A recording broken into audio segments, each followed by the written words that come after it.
Hai teman-teman pecinta catur, semoga kalian semua sehat selalu dan tetap semangat dimanapun kalian berada. Di video ini, kita bakal bahas ide serangan balik yang agresif untuk menghadapi Threadripper Attack. Permainan dimulai dengan E4, E5, kuda F3, kuda C6, gajah C4, kuda F6, selanjutnya putih main kuda G5, dan langsung ngincer pion F7. Ini yang disebut Threadripper Attack. Sekarang, hitam jalan gajah C5. Kuda kali F7, menggarpu menteri dan benteng. Selanjutnya, hitam jalan gajah kali F2, skak. Kita akan lihat gimana kalau raja makan gajah dan gimana kalau raja nggak makan gajah. Pertama, kita lihat dulu gimana kalau raja makan gajah. Hitam memainkan langkah kuda kali E4, skak. Kalau raja ke E3 mencoba menyerang kuda, maka hitam jalan menteri H4. Kalau kuda makan benteng, hitam jalan menteri ke-4, skak. Kalau raja ke D3, maka kuda B4, skak. Satu-satunya pilihan adalah raja ke E2, dan menteri F2, skak mat. Kalau raja ke E2, maka menteri F2, skak. Raja lari ke D3, kuda ke B4, skak. Raja makan kuda dan menteri F4, skak mat. Gimana kalau putih nggak makan benteng di H8? Misalnya, putih jalan pion G3, kuda makan pion, dan pion makan kuda, selanjutnya menteri D4, skak. Kalau raja ke E2, maka menteri makan gajah. Oke, sekarang kita lihat kalau raja ke E1. Hitam jalan menteri H4.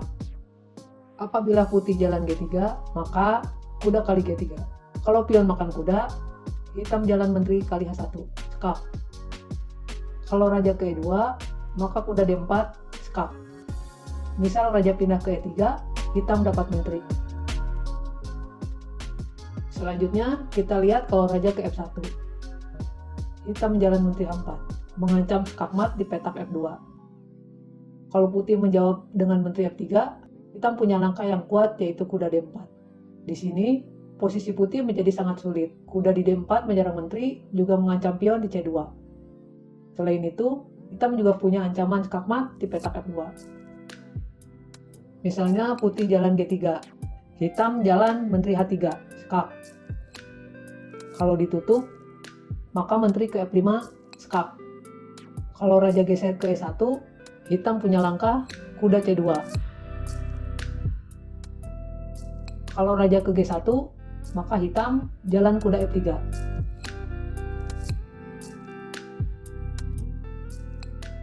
Nah, sekarang gimana kalau raja ke G1? Hitam menteri H4. G3, hitam mengorbankan kudanya dan menteri kali G3, skak. Raja geser ke F1 dan sekarang hitam jalan benteng F8. Di sini, meskipun hitam kalah materi, tapi posisinya sangat kuat. Sementara itu, Raja Putih berada dalam posisi terbuka dan sangat rentan terhadap serangan. Sekarang, kalau misalnya Putih memainkan langkah benteng G1, menyerang menteri F4, skak. Kalau Raja ke E1, maka menteri ke H4, skak. Raja ke F1, menteri kali C4, skak. Dan Raja kembali lagi ke E1. Sekarang, hitam jalan menteri H4, skak. Apabila Raja ke F1, maka benteng kali F7, skak. Kalau raja ke G2, maka benteng F2, skak mat. Kalau raja E2, maka menteri M4, skak mat juga. Sekarang, gimana kalau raja nggak makan gajah di F2? Misalnya raja geser ke F1, hitam jalan menteri E7, kuda makan benteng. Selanjutnya, pion D5. Tujuannya membuka diagonal gajah di C8. Kalau gajah makan pion, ini adalah blunder. Karena hitam punya langkah gajah B4, putih akan kehilangan menteri.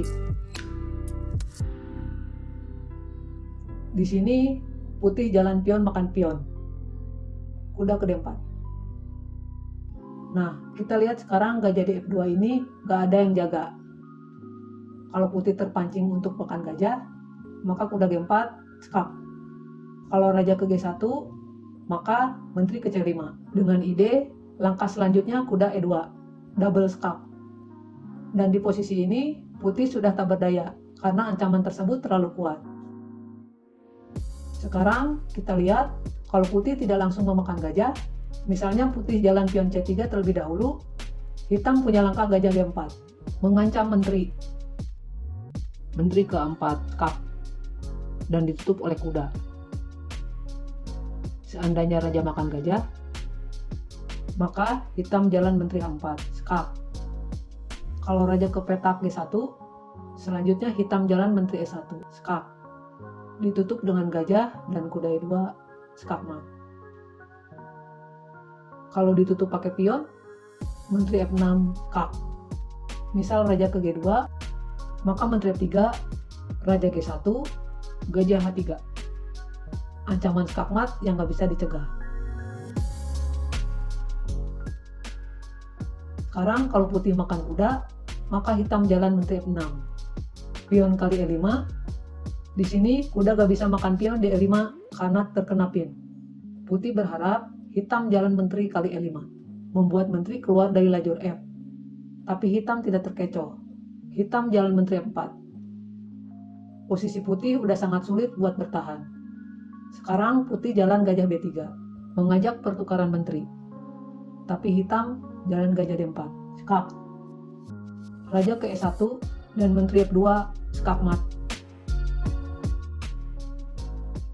Oke guys, sampai di sini dulu video kali ini. Mudah-mudahan video ini bisa bermanfaat. Kalau kalian suka video ini, boleh banget kasih like-nya biar gue tambah semangat lagi.